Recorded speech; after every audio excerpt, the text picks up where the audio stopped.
ബീഹാറിൽ EVM hack പൊളിഞ്ഞുവെന്ന് BJP സംസ്ഥാന അധ്യക്ഷൻ രാജീവ് ചന്ദ്രശേഖർ. ഇനി SIR ആണ് കോൺഗ്രസിന്റെ ഇര. സദ്ഭരണത്തിന്റെ റിസൾട്ടാണ് ബീഹാറിൽ ലഭിച്ചത്.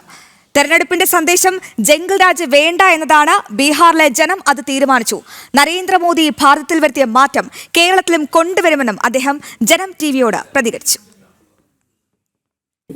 ഇതിന്റെ മുമ്പ് ഇലക്ഷൻ തോൽക്കുമ്പോൾ ഒരു പ്രഡിക്റ്റബിൾ ഹെഡ്ലൈൻ ആയിരുന്നു EVM ഹാക്ക് ചെയ്തു.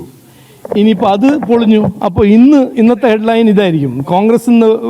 കോൺഗ്രസും RJDയും പറയുന്നത് SIR ഇലക്ഷൻ കമ്മീഷൻ ചതിച്ചു, SIR ചതിച്ചു. ഞങ്ങൾ ഇതുവരെല്ലാം ചെയ്ത ഫേക്ക് വോട്ടേഴ്സ് എല്ലാം നമ്മൾ മാറ്റിവെച്ചപ്പോൾ ഞങ്ങൾ തോറ്റു.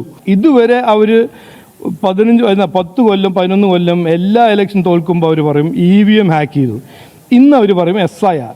ഇനി അടുത്ത 5 കൊല്ലം കഴിഞ്ഞിട്ട് തോൽക്കുമ്പോൾ മറ്റേ ഇലക്ഷൻ തോൽക്കുമ്പോൾ വേറെ ഏതെങ്കിലും ഒരു എക്സ്ക്യൂസ് ആയിരിക്കും. നോക്കൂ, ഇത് കോൺഗ്രസിൻ്റെ ഗ്രാഫ് നോക്കിയാൽ ഇങ്ങനെയാണ് ഗ്രാഫ്. കോൺഗ്രസ് പാർട്ടി രാഹുൽ ഗാന്ധിൻ്റെ ലീഡർഷിപ്പിൽ കോൺഗ്രസ് പാർട്ടി ഒരു രാഹുൽ ഗാന്ധി ബച്ചാവ് സമാജം ആയി മാറി.